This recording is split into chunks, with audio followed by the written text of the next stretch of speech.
Kæru launþegar, gleðilegan föstudag. Já. Það föstudagskaffi sem heilsar en eina ferðina. Já. Nú vorum við farin að segja pappírnum stríð á hendur. Good fucking Friday. Já, dokkubit maður. Já. Ég vil hata í pappír. Ég ætla rétt að vona að allir séu byrjaðir að, hættir að prenta út og hættir að nota pennan og farin að skrifa undir afrænt. Getum við ekki farið Búin að innleiða þetta kerfi inn í sinn rekstur, takk, sem fyrst. Já. Allir sem einn. Já. Pingubandalagi kallar. Já. Heyrðu, Anna, með dokkubit. Út af því að það allir sem að hlusta á pingina í pingubandalaginu að fara að henda útprentaranum og þetta allir rafrænt og allt það. Ég var að taka eftir því. Við erum með 387 review á Spotify. Já. Getum við ekki beðið alla sem eru að hlusta að gefa okkur review þannig að við komst upp í 400? Jú. Allir sem eru að hlusta, farið á Spotify og skrifið rafrænt undir með því að íta á follow á Spotify. Já. Ekki spurning. Já. Verðum að fá þetta upp í 400. Nei, ekki follow heldur 5 stjörnur segi. Já, við erum með mjög gott rating á Spotify. En það náttúrulega alltaf þessi ein stjarna á Apple sem situr í okkur. Já.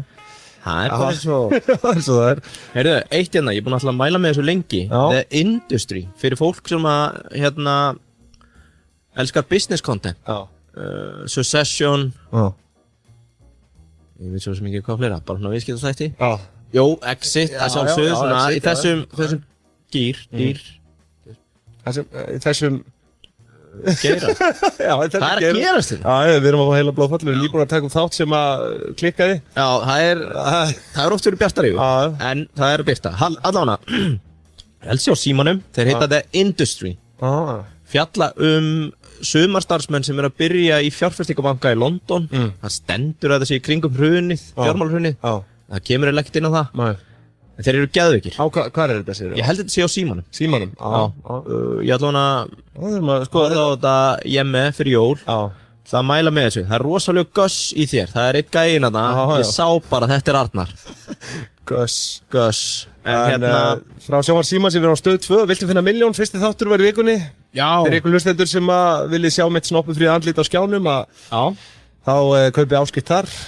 Ekki spurning, bara mjög vel á stað. Eitt mánudagur, það gott slott? Við fengum slottið hans Gulla Byggi Mér skilst að það hefði verið ansi sterkt slott Ok, ég fór nefnilega að spá í þessu. Ég bjóst við að þetta sunnudagsþáttur Það voru örugglega fegin að það ekki True Detective núna á sunnudögum. Það hefði verið brútal. Já, það hefði verið það Við fengum þetta mánudagsslottið hans Gulla. Ég held að þessi bara fínt, ég held að Gulli hafi bara verið vinsælustur.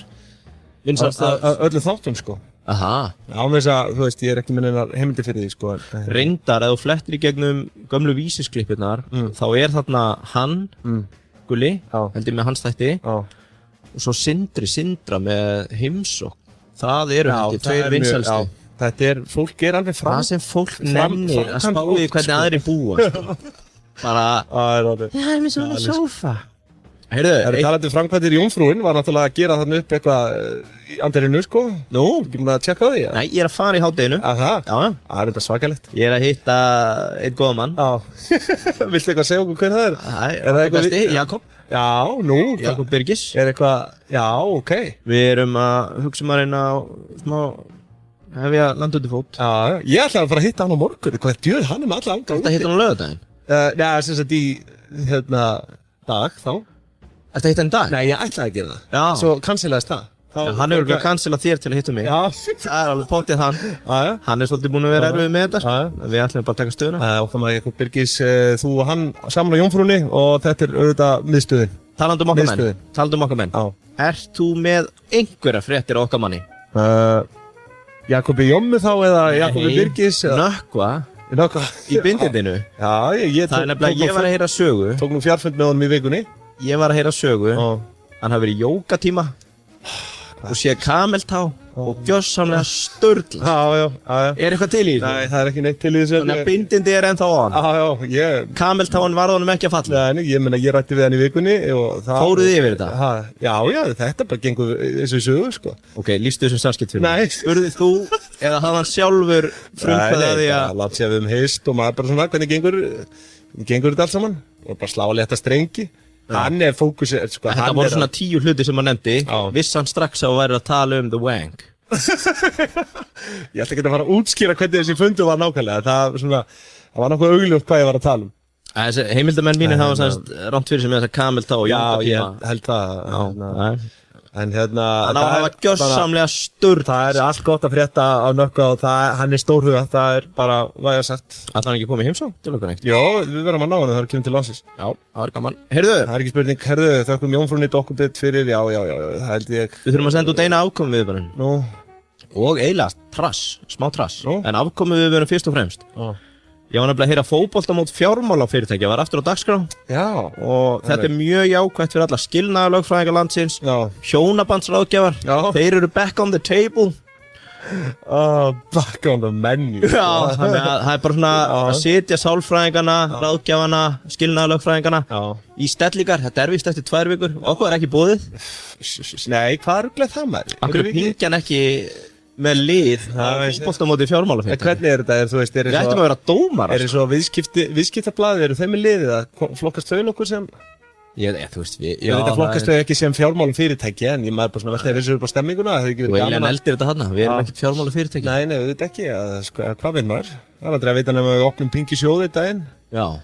Við getum kannski verið að afhenda velun eða eitthvað, en allavega, það var bara afkomið viðvörun, ég var byrjað að koma þess að bara fólk setja sér í stellingar. Þetta eftir 2 vikur og það fylgir því vanalega mikið álag svona á næstu vikum eftir.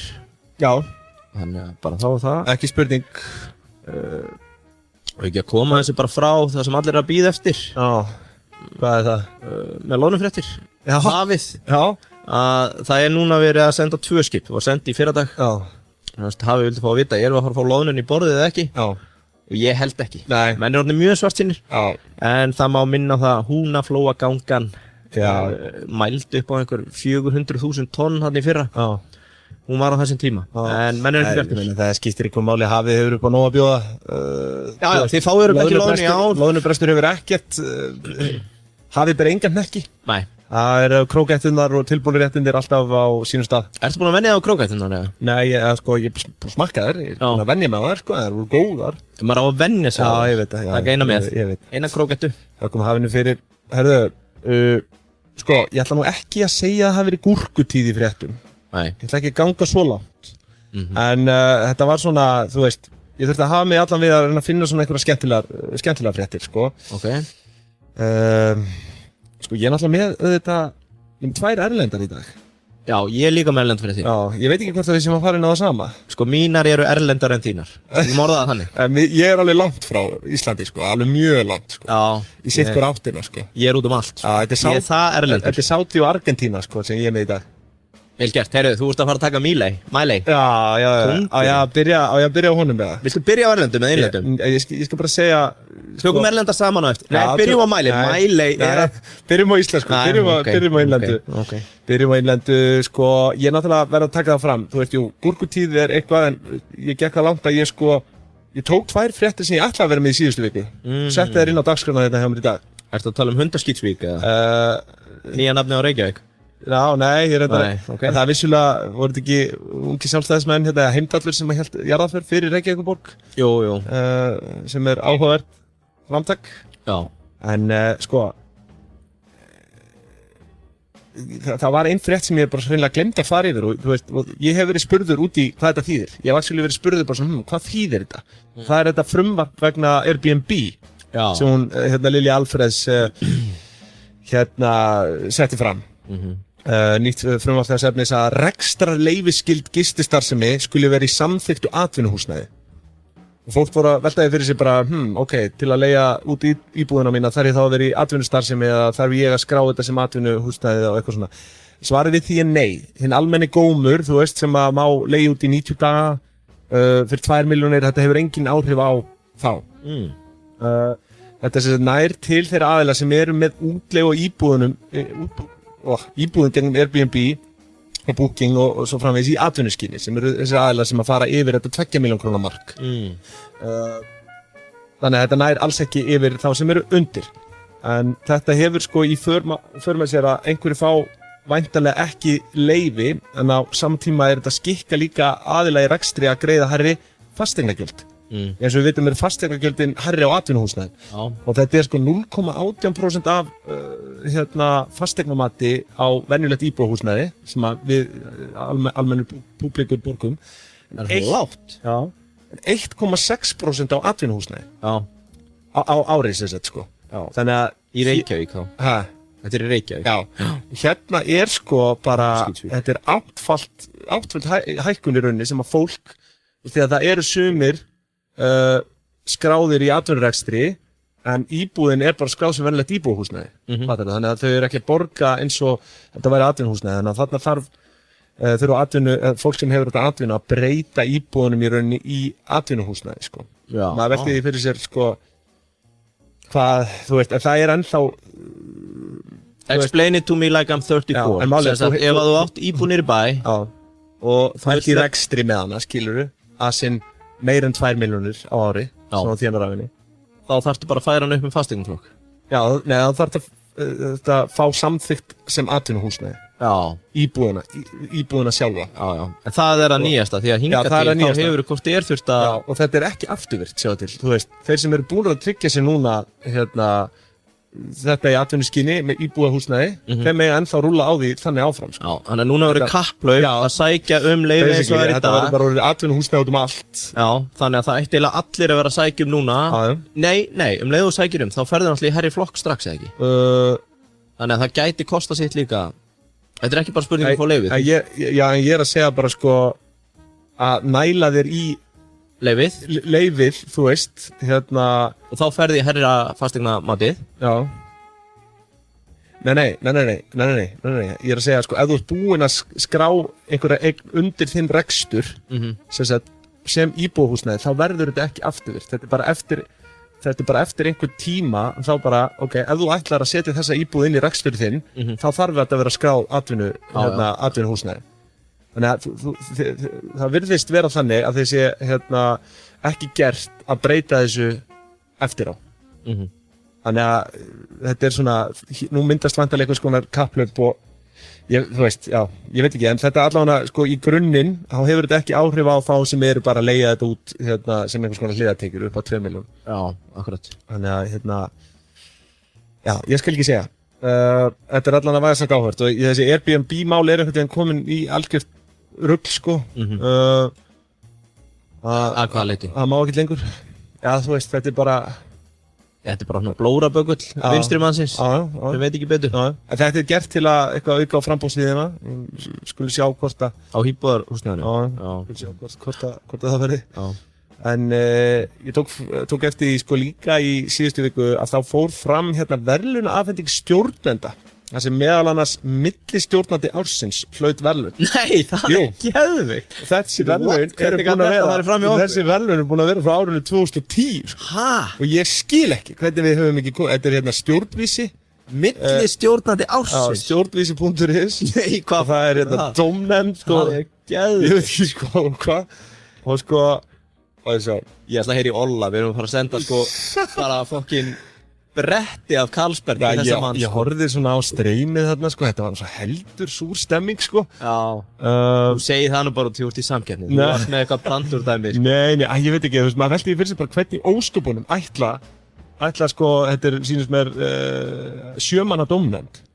Hvernig ætla þau að skera úr hver er besti millistjórnandi landsins? Er ekkert með... Þetta er náttúrulega sko, þetta er tilnefningar og þau dómnefndin rýnir í þessa tilnefningar, skilur maður Ég kem svo að einhverju niðurstöðu, en þau eru náttúrulega óháð og þekkja kannski ekkert... Hvað er með nöfnin? Í dómnefndinni. Nei, tilnefningarna. Já, nei, sko, þetta var verðlaunahafar 2004. Rann að sjá, hér er þetta. Þetta er geðveikur titill, sko. Þetta í flokki millistjórnenda, sko, yfirstjórnendur Pétur Pálsson, framkvæmdastjóri Vísis, HF útgerðarfélags í Grindavík. Geggjaður. Í flokki millistjórnenda þau Gerður Pétursdóttir framkvæmdastjóri í Savia og Sigurður Böðvarsson framkvæmdastjóri lækninga og sjúkrasviðs hjá Heilbrigðisstofnun Suðurlands. Þannig að þetta og fylgir ekkert með? Nei, þú veist, þetta er bara svona, en þetta er stórskemmtilegt. Það eiginlega búið að ræna þessu. Mér langaði að vera með þessa verðlaunaafhendingu hérna í boði Pingunar. Millistjórnandi ársins. Já, millistjórnandi ársins. En þau hljóta að vera vel aðeins komið og skrifin til hamingju. Já, ekki spurning. Sko, stafræn þróun og upplýsingatækni á Isavia. Já, ok. Já, verðum við ekki bara að gefa þeim. Já, bara klart. Þetta er frábært framtak og þetta. Svona, þetta er bara ég hef samt svolítið skrítið að sé ekki hérna listi settur út og kosið og eitthvað. Nei, ég held að það hafi ekki verið svona tilnefningar, sko. Já. Það virðist hafa verið bara dómnefndin sem að á endanum réði þessu út frá svona rússnesk kosning, svolítið. Út frá tilnefningum, sko. Já. Það var ekkert gert held ég fullt. Sorry, við erum að fara með fleipur, það er engin sprett á okkur. Já. Það er fullt af liði sem var búið að tilkynna að vera tilnefnt, sko. Nú, ok. Þetta er langur listi fólks. Fólk getur farið inn á stjórnvísi.is Já, ég ætla að kíkja á þetta. Og skoða þetta. Gaumgjafilega. Já, skemmtilegt. Herðu, svo er hérna, Play, við verðum þetta aðeins að nefna, við verðum að snerta á því. Það er náttúrulega komið þetta velirri fyrir 2,6 milljón króna frá eigendur félagsins að þið kemna náist að safna að þið ná að safna sko 4 milljörðum í heild í fyrirhugðu útboði. Svo ég skil það sem svo að hér þurfum aðeins 1,4 milljarða í viðbót. Já. Og svo þau hafa náttúrulega verið að tala um þennan flutning á aðalmarkað. Vilja væntanlega laða einhverja erlenda fjárfesta að borðinu. Þekkjum við þetta eitthvað hvenær það er fyrirhugað? Nei, það kom ekki fram. Hvort að það sé þetta útboð. En ég allavega sko mæli bara með viðtölum okkar við Jón Þór hjá Kaldalón transitionið. Já, það er alveg sláandi. Sem að velti því fyrir sér, þú veist, það er skellur að missa Play af First North? Nei, bara af það eru gjaldþrota. Já. Það er alveg skellur, sko. Já, heldur það sé að fara að gerast? Maður veit ekki, þið eru komin með þetta velirri. Fjandinn hafði hljóta ná að safna 1,4 milljarði króna, sko. Í þessu, ég trúi sko. En já, það verður merkilegt að sjá hvað gerist ef að þetta fer til fjandans. Ég náttúrulega, Váer hvenær, fer það 2019 eða ekki? Jó, 18-19. Svo náttúrulega Play bara byrjaði að auglýsa sig bara þarna árinu eftir. Já. Eða svona, WAP, we are back. Já. Og tala nú bara eins og þessu komin í jarðarförina, sko. Nei. Ég náttúrulega, við tókum Play 2022, 2022 ársynningi fyrir svona árið síðan held ég. Og þú veist, ég meina, ég man ekki betur en að ég hef verið nokkuð bjartur bara fyrir framtíðinni hjá þeim. Jú, hún gafst eitthvað fyrir heitt. En herru, svo og það eru nú fleiri íslenskar en þetta. Ég verð að koma inn á eina hérna, þar við færum okkur yfir í hana. Að Slitum Straum Burðarás, honum er lokið. Já. Þá fyrir hefði verið. Já.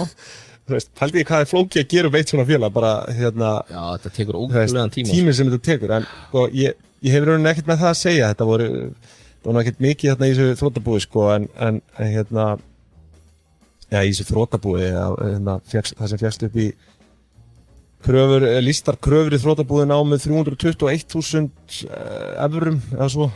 Þannig að þú veist, það er ekki mikið. Helviti gott hérna, ég sé að framkvæmdastjóri stjórnvísi er tilnefnt sem millistjórnandi ársins. Nei. Jú. Það hefði verið alvöru ef hún hefði fengið bara verðlaunin, sko. En þetta með Straum aðeins, ég ætla ekki að fara að tala um þessa frétt endilega. Ég skoðaði, þetta er félag sem heldur utanum þetta sem heitir ALMC HF. Áður Straumur Burðarás HF. Og sko ársreikningi frá 2006 eða svo kallan ársreikningi ásamt samstæðureikningi. Þetta eru svakalegar upphæðir. 2006 hagnast þau 45,2 milljarða þá. Verðlagið hefur auðvitað hækkað og með verðlagshækkun jafngildi þessi upphæð í dag 110 milljörðum króna. Til samanburðar var samanlagður hagnaður þriggja stærstu bankana hérna heima árið 2023 83,5 milljarðar. Já, þetta er. Þannig að þú veist, þetta er næstu 30 milljörðum meira heldur en þrír samanlagðir bankarnir, sko. Á núverið dagsins í dag, svo þessi tekið fram. Þannig að þetta var. Hvernig hefði pingjan verið ef við verum 2005, 6, 7 Við værum að geta. Jesús Kristi. Maður væri örugglega bara Við værum allir efnamenn. Já, þú veist, bara hæpið í kringum þetta allt, við hefum komið illa út, held ég, árið 2009 og 2010. Við værum ekki fjölskyldumenn í dag. Það er svolítið þannig. En hérna, já, þá þessari yfirferð svo sem lokið. Það nú margt fleira. En Straumur Burðarás átt aftur hvað? Fórstu yfir reiknasamnið eða? Nei, ég fór ekki yfir efnahagsreikning. Ég sló þessu upp 5 mínútum áður en ég labbaði út, því þetta var eitthvað svona ný frétt hérna. Þetta allt í einni omeletti hjá mér, sko. Hver átti hvað? En já, þetta var, ég las hérna Kaupthinking, sem kom út þarna einhvern tímann, ég held að það hafi verið alveg 2014 eða 15 eitthvað. Og bara lesa þessa fléttur og þetta eignarhaldsbatteri, sko. Þetta ekki fyrir venjulegan mannsheila að skilja, sko, að meðtaka. Þessar fléttur allar, sko. Þannig að þetta var áhugaður tími. En ef að fara í erlendar fréttir. Já, það var aðeins erlendari. Já, ég get tekið hérna. Þetta er eiginlega bara 2 svona litla lummur, sko. Já, bara takk Heldan fyrir þessar erlendu fréttir. Já. Fréttaleitin skaffar ykkur allt sem þið þurfið í sambandi við hérna. Já, bara þú veist, ef þið svona, hver lendur ekki í því að missa úr tappinn? Eitthvað svona, shit, hvað var þetta aftur? Þá ferði inn á kelduna, skrifa 1 leitarorð. Fréttaleitin sér við þér. Heyrðu, þökkum keldunni fyrir. Þótt að Lóan sé komin, hún hafi svarað kallinu hérna síðast. Ég er að vinna í tölvumálunum, en ég eyddi út annari fréttinni sem ég ætlaði að taka. Nei! Jú, þá förum við bara í eina frétt. Og það er stærstu winners and losers af miljardamæningum. Bandaríkjum dólarum talið. 2023. Og ég er hérna með 10 nöfn. Viltu giska? Hver fór mest upp á síðast ári? 83%. Á hlutabréfamarkaði í Bandaríkjunum?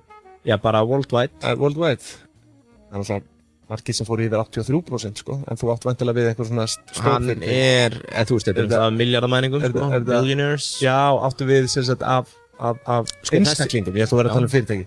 Ætli það hafi ekki verið forstjóri Nvidia? Nei, hann er reyndar ætti að vera góðu kontentir hérna. En það er Musk. Musk fór upp 83%, bætti við sig 83? Jú, bætti við sig 113,5 B. Það sem að Tesla tvöfaldaðist á hlutabréfamarkaði og SpaceX tók eitthvað valuation. Hann er komin með mat hérna, hann hafi aukið hag sinn mest. Þar á eftir Mark Zuckerberg sem fór upp 173%. Bezosinn í 3. Larry Page á Google. Sergey Brin frá Google. Þetta er milli ára, sko. Elon Musk náttúrulega held ég að píkar 2021. Svo 2022 fer þetta niður.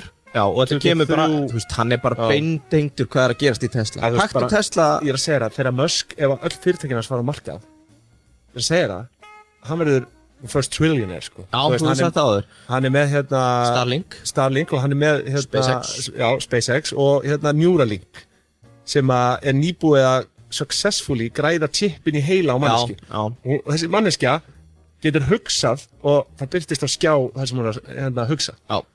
Þessi í texta. Rétt. Og svo sturla, maður bara velti því fyrir sig, þetta er svo beyond, sko, þú veist, ef hann hendir þessum 3 fyrirtækjum á markað. Svo er hann líka með Boring Company. Já, sem er skemmtilegasta fyrirtæki hans, þar sem hann er að gera göng. Já, þú veist, þessi gæi er bara turna öllu. Svo er vinstri alltaf að garga yfir honum. Já. Ég verð þakklátari fyrir að hann eigi Twitter. Svo er hann með Twitter, ég minna X, það er ekki á markaði, sko. Hann vilist vera með einhvers konar stefnu. Og því ég var svo lítill Twitter-kall, mér var alveg sama. Svo sér maður hérna Twitter skjölin, hvað mikið að vera sensora og svona. Og svo núna allt sem er að gerast með Bill Ackman, hérna hjóli í Harvardliði og Dave, inngildingin og allt þetta bull sem er í gangi. Þetta hefur allt verið sensorað ef hann hefði komið með þetta. Þannig að það er free speech, maður styður hann í því. Hérna, önnur top gainers, þetta er bara allt usual suspect. Amanico Ortega, hvað hann á? Nei. Söru. Já. Steve Ballmer. Já, fyrir Microsoft maðurinn, mörga bestu vídeómyndinitsins eru hann. Það er einhver besti marketinggæinn hann úti, sko. Já, svo er það Larry Ellison, hann fer 29% upp, hann á í Oracle. Svo er það hérna Jensen Huang, sem á í Semiconductors. og Francois Myers. Við þurfum að taka hann á L'Oreal. Það væri skemmtilegt. Og hinn fréttin sem ég ætlaði að taka var með top earning hedge funds 2023. Þannig að það þarf að bíða betri tíma. Já. Þar voru menn að taka alvöru helvítis komis. Ég held að það séu við eitthvað langt yfir 100%. Já. Þar voru menn sko sem þurfa ekki að vinna aftur. Það verður mjög áhugavert þegar einhver tekur það saman fyrir íslensku sjóðuna top earners. Já. Það þarf einhver að fara í þá vinnu. Já, ég meina Kjeldan býður upp á það. Já. Já, þú veist ekki vogunarsjóð, eða þú veist þetta bara þessir helstu Já, bara þessir helstu í bönkunum. Allt sjóðasukki og svona. Já, ég sé það. Það er ekki það. Herðu, en þar höfðu það var bara eina erlend frétt í dag frá mér, en ég með langlóku. Ef þú vilt fara bara strax í sögu Karlsberg, sem ég er búinn að lofa núna. Tökum það á eftir. Ég er spenntið fyrir því, en ég er með erlend frétti líka. Já, ég verð að fara í það, ég verð að klára það. Já. Í bóði Payday, Yngvi, það er eitthvað nýtt að gera starf núna, það er alltaf eitthvað nýtt. Já. Það er alltaf eitthvað nýtt, nú fer óflug að styttast. Ég held að nýjast að sé að ég bara... Það er 4.800 fyrirtæki komin, þetta er að gerast, þetta er að bresta á. Hvað voru við búin að lofa í 5.000? Það er ekki Shampoo? Já, hvort það hafi verið... Lofaðir einhverju? Shampoo? Voru það 2? Nei, svo er líka fyrstur í 100, bókaða. Ég veit eitt sem er komið 30. Sér það. Þetta er bara... Það er allir að fara í Payday og þú kæri hlustandi. Ef þú ert bókar á uppleið, þú vilt ekki missa því. Ef þú ert bókar á uppleið, þá viltu vera að targeta þennan kjarnahóp. Þetta er ungir frumkvölar. Þú sér það. Herðu, þökkum Payday fyrir. Herðu, ég er með vinn okkar Milei. Já, Javier Milei. Og, sko, ég sýnist ekki að hafa verið fjallað þetta hérna heima, en það lítur út fyrir að ríkiskassin sé að skila mánaðlegum afgangi í fyrsta sinn síðan 2012. Samkvæmt frétt Fox News þá hljóðar hagnaður ríkiskassans í janúar upp á 589 milljónir bandaríkjadala. Rétt að taka það fram, við erum að tala um ríkiskassa Argentínu. Já, ríkiskassa Argentínu. Ekki Íslands, sko. Já. En ertu búinn að sjá þetta á Íslandi eða? Ég er að fylgja honum á Twitter, ég fylgist með öllu sem hann er að gera. Það eina sem pirrar mig er að hann er á móti fóstureyðingunum. Hann er alveg harðlínuhæri, þetta er bara íhaldsekkur, sko. Það er ekki hægt að vera sammála öllu, en það sem hann er að gera í efnahagsmálum í þessu ónýta sósíalista ríki, það er ótrúlegt, sko. Já, þetta er bara undur og stórmerki sem er að gerast þarna og á, sko, 9,5 viku í embætti. Þetta er hægt. Þau bara, nei, þetta er ekki hægt í 11 ára á undan. Já, svo líka eins og í desember, það er vist mótmæli hverju ári í desember. Já. Og í fyrsta skipti sem ég skrifa frétt það, þá var það til að hann tekur við og láti líka út eins og þessi var mótmæli honum. Sko, hann er með allt gegn sér. En það eru samt ekki bara góða fréttir þarna á Suðurlandi, því að sko fátæktarstuðullinn, sem kallast poverty level, er að hækka upp í 57,4% frá 49,5% í desember. Þetta er mikil hækkun að það milli mánaða. En þetta er bara því miður fylgikvilli shock therapy þessa rétta efna á landsins, en hann hefur náttúrulega talað um þessa shock therapy og hann hefur talað um að það myndi bitna á almúan til skemmri tíma. Þetta er að rætast það sem hann er að segja þarna. Gæðin veit allan hvað hann er að gera, hann er ekki að ljúga neinu. Hann kom bara hreint fram. En sko, eitt hans fyrsta verk var þarna hvort það hefði verið í desember eða nóvember, byrjun desember, var þetta gengisfella pesóin helming sem hluti af þessari þerapíu og það er vendilega gert til að vera samkeppnishæfari á alþjóðamarkaði, gera útflutningin ódýrari eins og bústa útflutningsgreinarna. En Argentína er búið að vera núna í talsverðum viðskiptahalla, nánum tiltekið sko 43 milljarðar bandaríkjadollara. Held ég að verið á hvort það verið 2022. Getur verið. Eitthvað svo leiðis. Og eða hvort það hafi verið, nei, ekki, varla yfir mánuð, nei, ég trú því ekki. En sko, gengisfellingin er að bitna auðvitað á hinum almenna borgara.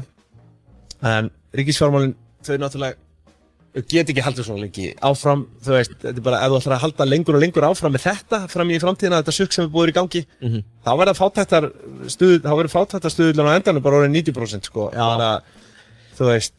Ég vona, ég held með honum að þetta muni takast, þetta er náttúrulega erfitt að hugsa til þess hversu margir þarna eru við fátæktarmörk, en þetta er skammtíma afleiðing þess að ná langtíma bata í landinu.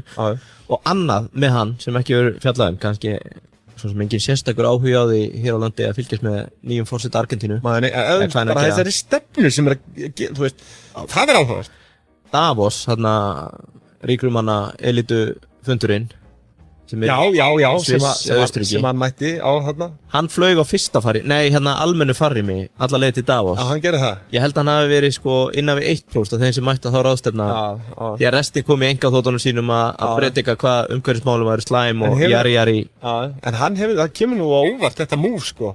Kannski þetta eitthvað Pierre bara svona, hann sé hömbúl sko. En hún var alltaf boðið. Þessum gæði gæti náttúrulega ekki verið meira sama umhverfismál sko.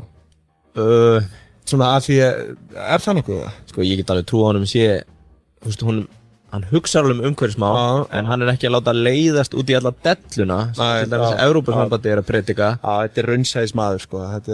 Með alla kvaðirnar og grænu kerfin sem engur skila nema peningum í hít hins opinbera, herri sköttum og öllu því.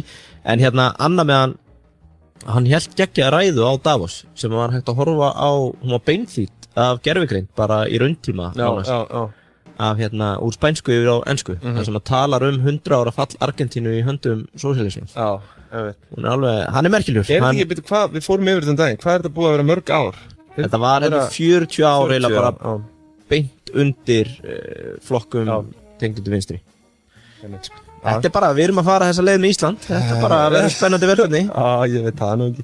Hærri skattar og meiri jöfnur. En smartbíllinn í sæng með sigurvegara.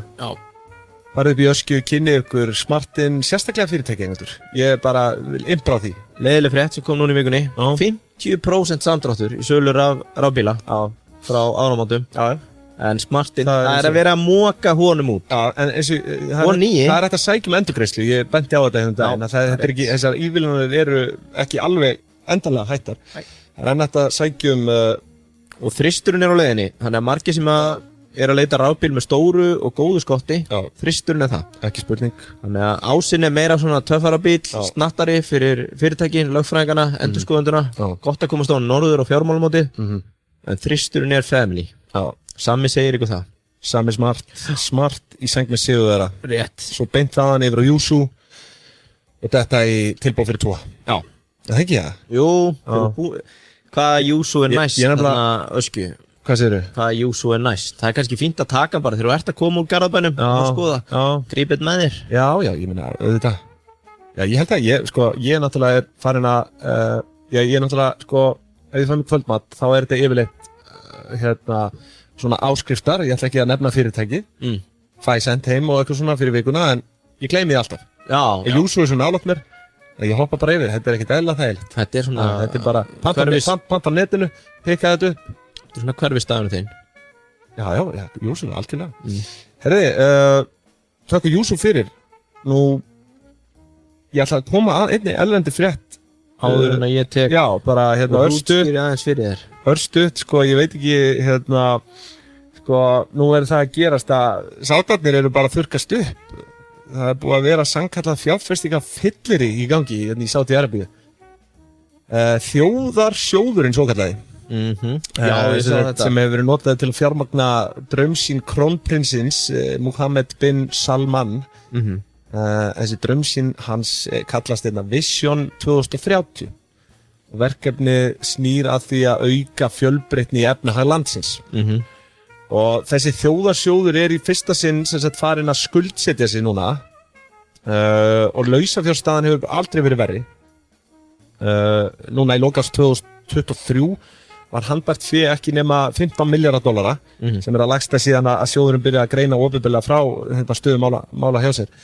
$15 miljarda, þetta auðvitað stór, há fjárhæð, en við erum með 2020 stendur í 57,6 miljardum og þetta, þú sér grafið hvernig þetta búið að spíralast niður að því það bara búið að vera bara á dælunni. Nú, bara svona til að taka dæmi nú ringir bóluða telefónin hjá mér, þetta bara decline. Já, hann er út í bíl þetta er haxa. En allavega, í fyrra fjárfesti sjóðurinn í þessari línuborg. Þetta fóru $48 miljarda í það. Fjárfesti svo hefur ekki séð þessa línuborg. Þetta er bara 9 milljónir manns að búa, þetta er bara svona eins og ein stór blokk nema hún er bara einhverju kílómetrar á breidd, sko. Já, þetta er bara eins og viskibelti í Danmörku. Já, Rétt fyrir utan Köpið, þann sem ríkasta fólki býr. Já, ok. Það er alltaf viskibeltið, getur keyrt bara svona langa strandlengju. Ég hef ekki séð það. Nei. Allan að, svo fjárfæstu... Þetta er það á styrum, en þú svona. Svo fjárfæstu 100 milljörðum, þetta er allt í dollurum, í örflugutækni. Ég reyndi að dreða tilbaka, þetta er ekkert eins og viskibelti. Nei, ok. Stofnaði nýtt flugfélag. Svo hafa þau náttúrulega komið að fjármögnun ýmissa sko íþróttaverkefna eins og Live Golf eins og við höfum farið yfir PGA-mótaröðin og svo náttúrulega ágleymdum knattspyrnu mönnunum í úrvalsdeildinni. Þetta er allt bara ríkisfé sem er að fara í þessa aðila. Svo er þetta 35 milljarðir dollara fyrir nýjar flugvélar frá Boeing og svo að fara að fjárfesta í rafíþróttum fyrir 38 milljarðar bandaríkjadollara. Ég er bara, og byrja að framleiða rafbíla líka. Ég held að Áspjöld sé að kaupa flugvél þarna út bara as we speak. En svo er það að þessi línuborg, hún er eins og ég segi, hún er ætlað að hýsa 9 milljónir íbúa. Það er áætlað að sko það verkefni í heildinu mun kostum 500 milljarðar bandaríkjadollara fyrir uppi staði. Þetta verður alltaf á næstu árum, þannig að þau eru farin að ráðast í skuldabrjóðboð, virðast alltaf líka ganga svo langt að bjóða út hluti í krúnudjástinu sjálfu, Saudi Aramco, sem er þriðja stærsta fyrirtæki heims notabene, með yfir 2 billjón dollara markaðsvirði, það er að segja 2 trillion US dollars.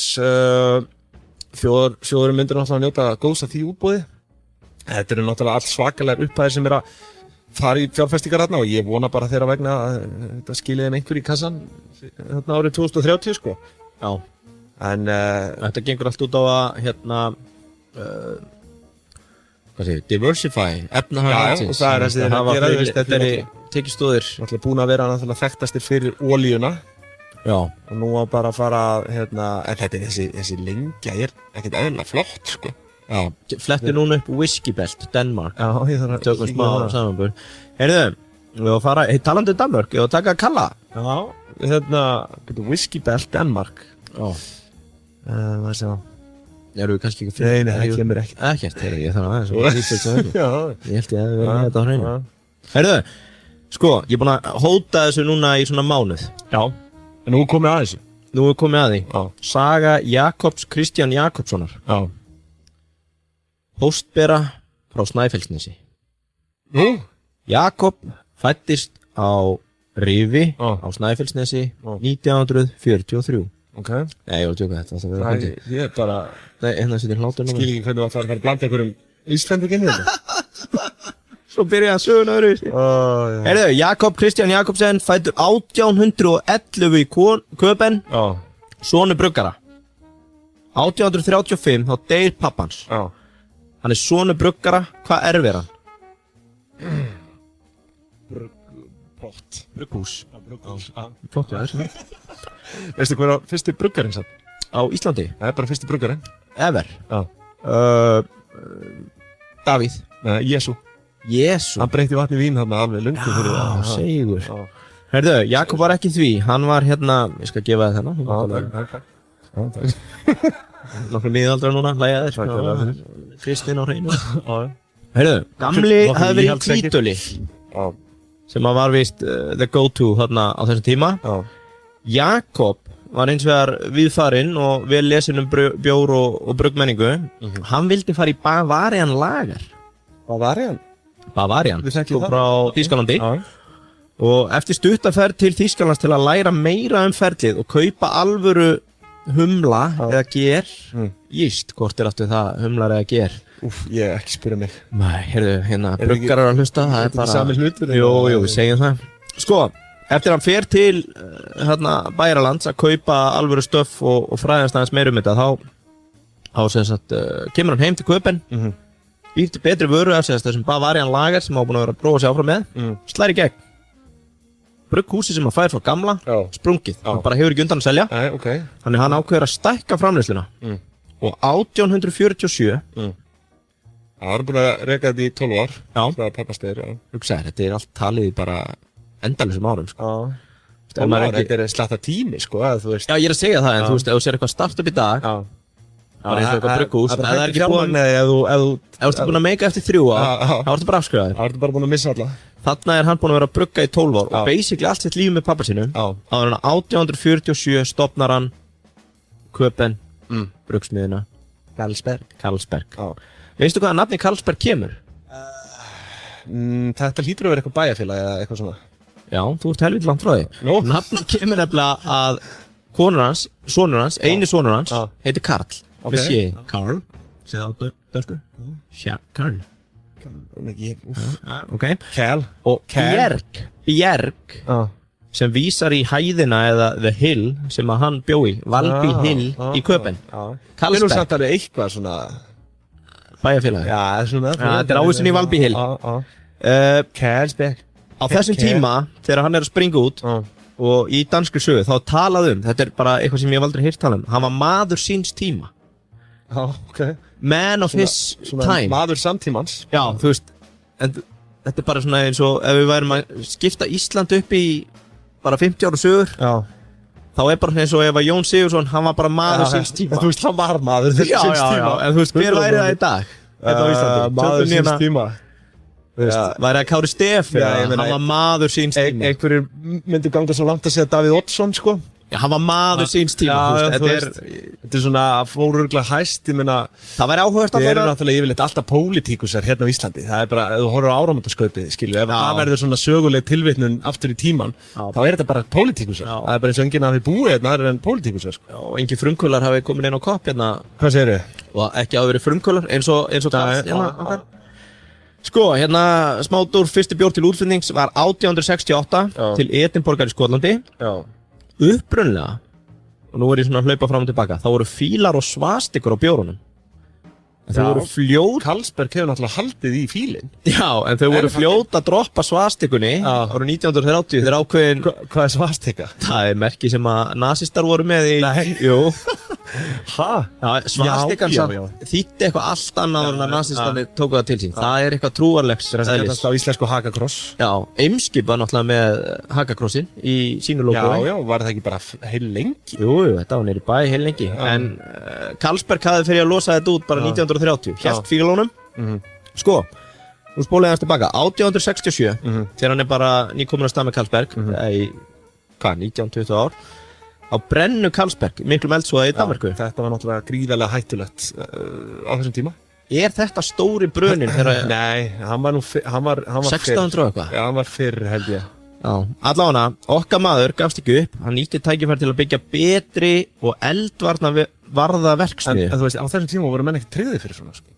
Nei, og hann hefur bara þurft að byrja frá bara nulli. Já, og þú veist, það er einmitt talað það, þetta sló hann ekki niður. Hann var búið að ganga það vel og hann bara, heyrðu, I'm getting back in it. Hann byggir betri verksmiðju og í ofanlega þá býr hann til kælikerfi. Eða fyrstu sína tegunda sem gerði það verkum að hann gat kælt bjórinn sem jók sölu og jók gæði. Já, auðvitað.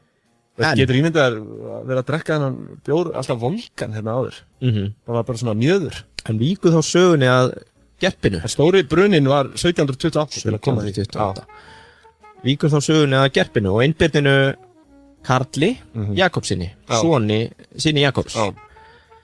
Hann, þetta ofdegraða fíp, hafði verið sendur alla Evrópu til að mennta sig og kom allstaðar við í brugghúsum til að læra að brugga og fleira. Hann kemur heim og fær leyfi frá föður sinn til að brugga eigið öl í verksmiðjunni. Metnaður sonarins var hins vegar slíkur að hann býr til þetta brugg og byrjar svo bara að selja það sjálfur. Bara basically fyrir samkeppni við föður sinn. Og 1882 þá opnar þetta fíbl. Ég vona hann hafi tapað. Nei, bruggsmiðju. Ekki segja Túborg. Nei, nefnilega það sem fylgdi honum var að hann var með gæða bjór og þetta var góðu bjór. Og 1882 þá opnar hann brugghús. Viltu giska hvað það heitir? Já, ég þekki einhvern annan danskan. Ég skal bara koma með þetta. Þetta held ég hafa aldrei gerst í heimsögunni. Hann skýrði það nýju Carlsberg. Nei. Þegar pappa hans átti Carlsberg. Og hann neytti pappa sinn til að breyta nafninu á Carlsberg í Gamli Carlsberg. Nei. Jú, það var aðgreiningin. Því líka dick movie maður. Ég hef bara aldrei heyrt svona. Þeir töluðust ekki við. Pappan sparðist með öllum klóm og kjöftum í að stoppa þetta, en sonurinn hafði þetta í gegn. 5 árum síðar þá deyr gamli á ferðalagi í Róm, en stuttu áður höfðu þeir sæst. Ekki segja mér að Carlsberg í dag sé byggt á nýja Carlsberg. Býtu. Þegar hann deyr, þá stofnað The Carlsberg Foundation. Aðeins aftur á gamla. Var það einhver svona trust fund bara? Já, basically fundi sem stofnað gamla Carlsberg, 1887, þegar gamli deyr. Spólum við hans tilbaka, 1875, þá býr hann til vísindastofu í kringu Carlsberg.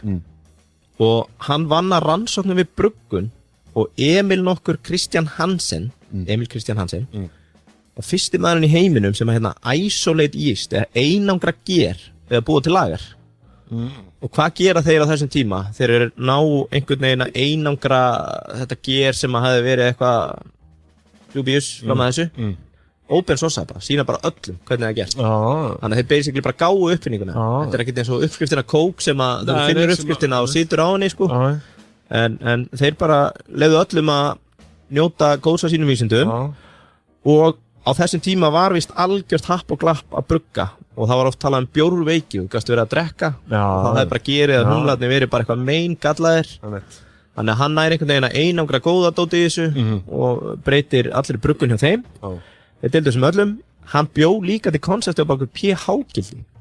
Það er bara sýrustig, eða ekki? Já, það er bara uppfinning frá Carlsberg við að mæla sýrustig í bjórunum. Þetta er þetta stórmerkilegt. Já, og þeir unnu að alls konar framþróun og rannsóknum á prótínum.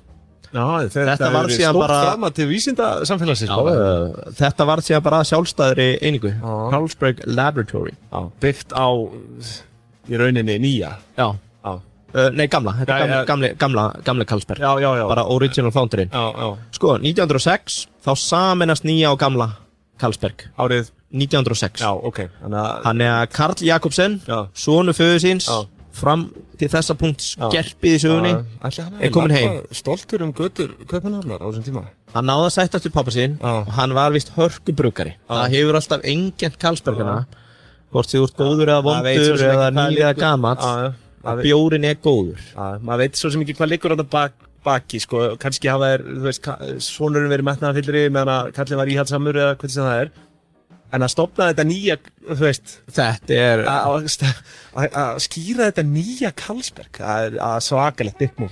Þetta er bara, þú veist, íslenska dæmi að þessu væri bara þegar Bjögga fekk að fólk til Rússlands, ef að Bjöggi hefði bara stofnað aðra bruggsmiðju og þetta er rosalega.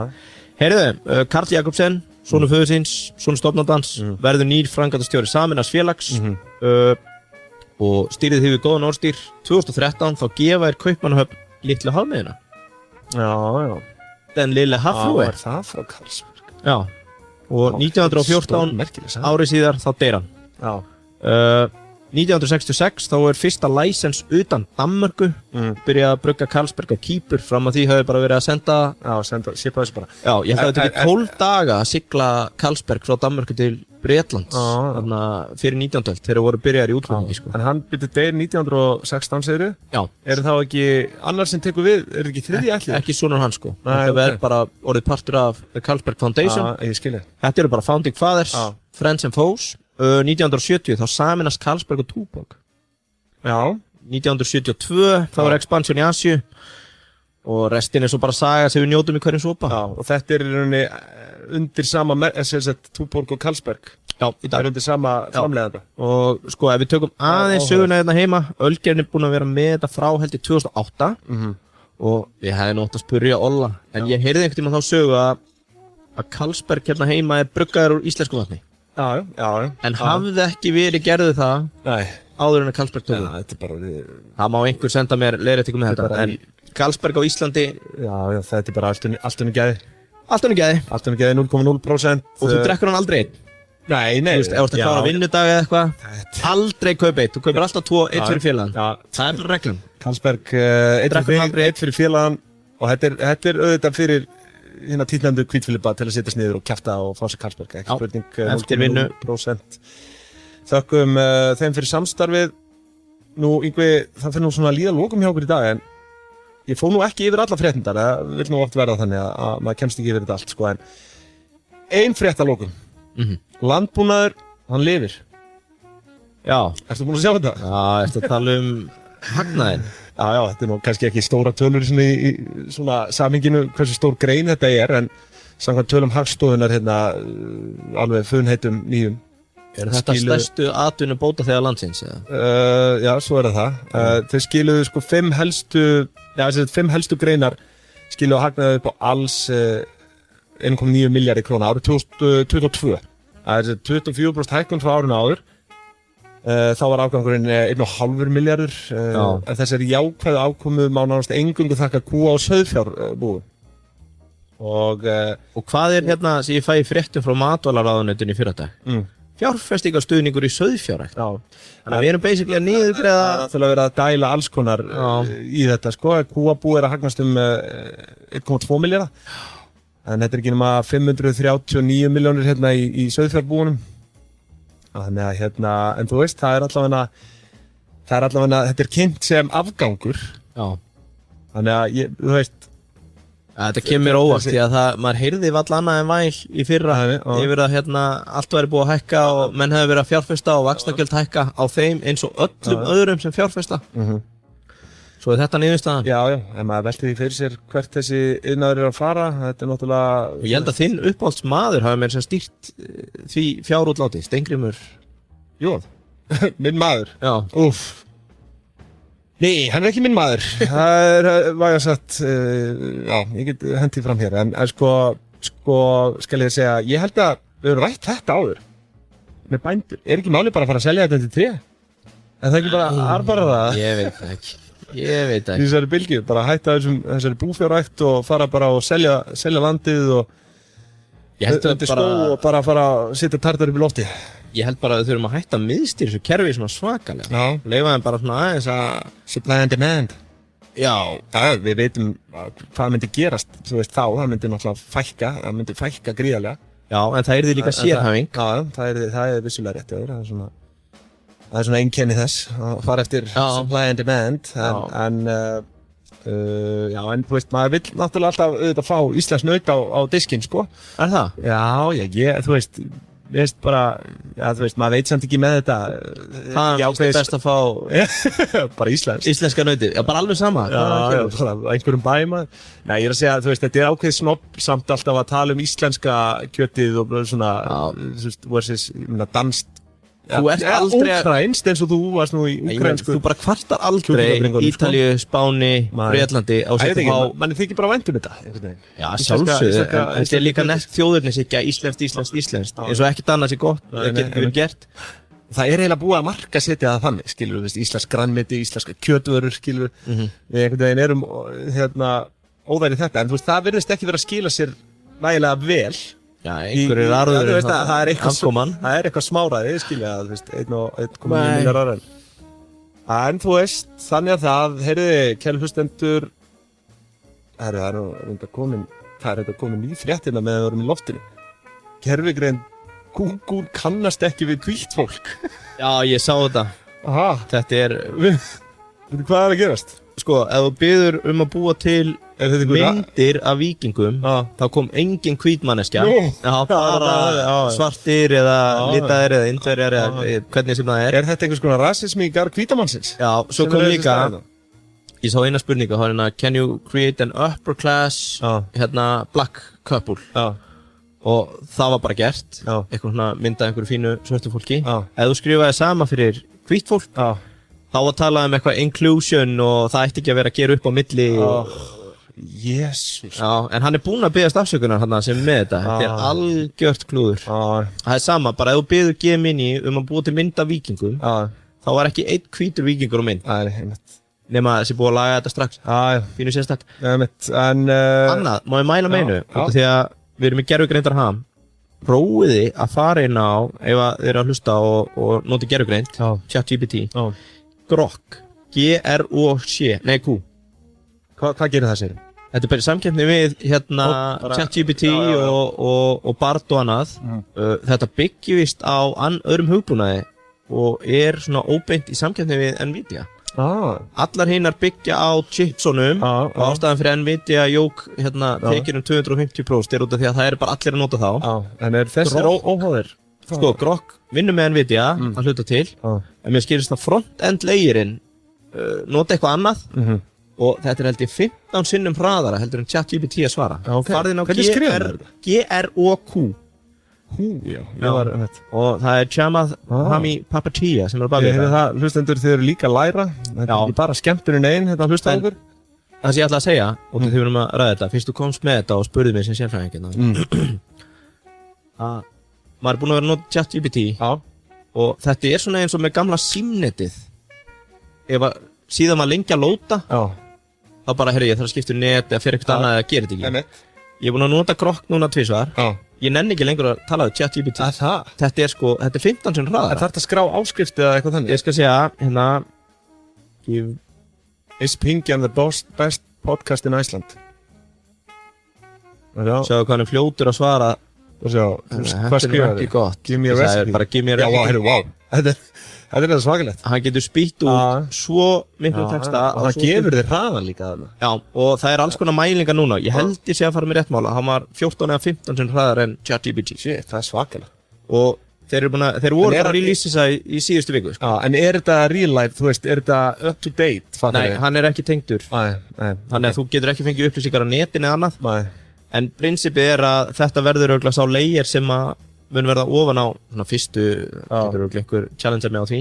Já, þú veist, ef þessi chip skortur verður viljandi, þú veist, þá fara menn að leita annað. Já, ég átti ekki við það. Ég átti við að það verið að tala um að þetta gæti orðið talvan sem ChatGPT notar til að auka hraðan hjá sér. Já, meina það, já. Þú veist, þannig að verið að tala um við þurfum tölvu til að gera eitthvað.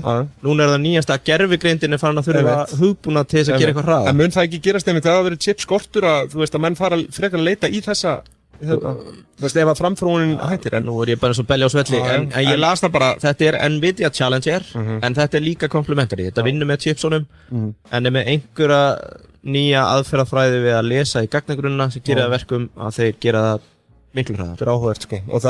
GROQ og annað, Elon Musk, nýja AI sem hann bjóð til, það heitir Grok, GROG. Þannig að þetta er með kúi og þau gerðu grín á honum þegar hann fóð með sitt til loftið. Heyrðu, bara góða helgi. Nei, ég ætlaði samt að segja, talandi um Nvidia, það var önnur frétt hérna sem að vissulega kom út sem að, þau voru með uppgjör á miðvikudaginn. Já, það var uppgjör þarna, bara sem ég glemdi að koma inn á. 265% tekjuvöxtur milli ára. Þannig að þú veist, ég held að sé bara tímaspursmál hvenær þau eru að fara að rjúfa $2 trillion múrin. Besta leiðin, heyrðu, Lóa, hún svaraði kallinu. Já. Það er held að Óriko ætla að vera með svona gervigreindar ráðstefnu einhvern tímann í voru, ég má örugglega ekki segja frá þessu. Þá voru kannski hægt að læra eitthvað aðeins meira um þetta. Já, algjörlega. En má ég segja eitt? Sorry, ég kom að flug. Já, þú ert alveg rættu þérna. Já, ég er búin að lesa svo mikið í vikunni. Ég bara les og ég les. En hérna, besta leiðin til að skilja þetta, þegar ég hef ekki skilja af hverju Nvidia er að ná svona miklu, er að setja þetta í samhengi við Facebook og Google. Við erum átt að stofna vefsíðu. Að það talað bara helmingur, segjum bara 50 cent af hvernig dollar sem þú setur í marketing, fór til Facebook eða Google. Þú veist, ef þú ætlar að bótast fram fyrir einhvern, þá þurftir að kaupa auglýsingar, 5 af hverjum $10 fóru í Facebook eða Google. Sama geðveiki sem er að gerast núna með AI er að eiga sér stað með Nvidia, að þegar þú fær pening í startupið, OpenAI, Grok eða eitthvað annað, þá voru 5 af hverjum 10 sem fara bara í Nvidia, beint í Nvidia, og því að þeir eru með chipsin. Það var svona besta samlíking sem ég heyrði. Þetta er bara infrastruktúrin. Þetta er svakalegt. Svo annað. Rosalegt að fylgjast með þér. Það er rosalega gervigreind í mér í dag. Sora frá Google. Nei, frá OpenAI. Það er samt ekki komið, þú veist, það er ekki orðið hérna opið. Nei, en myndböndin eru svakaleg. Ég veit ekki hvert þegar maður fara, þetta er að þróast svo rætt, sko. Ég valla búin að einhvern veginn að ná tökum á upphaflega útgáfunni, sko. Ég er nýkomin í 3.5. Ég er svona búinn að vera, ég klára 2, þannig að ég er búinn með level 2, núna 3.5, svo eru margir komin á 4, það er svona endakall fyrir mig. Þá séum við þetta bara gott í dag, kæru hlustundur, við verðum aftur með ykkur í áskriftinni næsta þriðjudag, þar sem að við erum að taka fyrir annað. Við erum að taka fyrir Just Wingin' It. Já, ef við finnum hann. Just Wingin' It. Annað hérna, ef ykkur veit eitthvað gervigreind annað, sendið á okkur. Já. Það er gaman að fylgjast með þessu. Það er líka mikill áhugi núna á þessum málum. Já. Þannig að við veitum ekki neitt, ef þið veitum eitthvað, þá væri gaman að gera 1+1 saman sem 3. Já, pingjan@pingjan.is, opið fyrir mail þar. Herru, við þakkum fyrir í dag. Takk, bless.